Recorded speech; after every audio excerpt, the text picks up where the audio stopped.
Hi, it's Bernadette, and this is the reason to attend She Renovates Live number 3.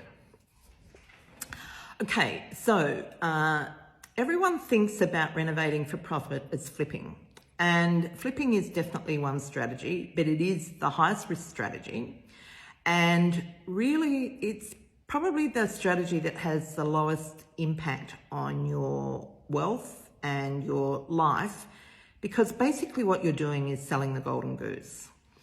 And so we use other strategies in order to make an income and to build wealth. And so we're going to be covering a whole range of strategies at She Renovates Live. And so things that you may not have even thought about.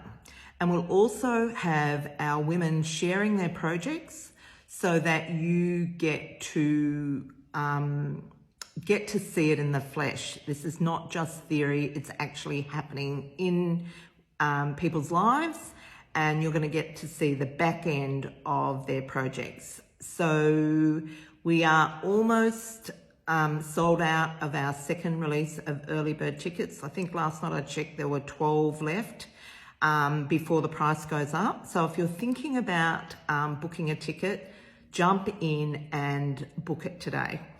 There's a link in the bio.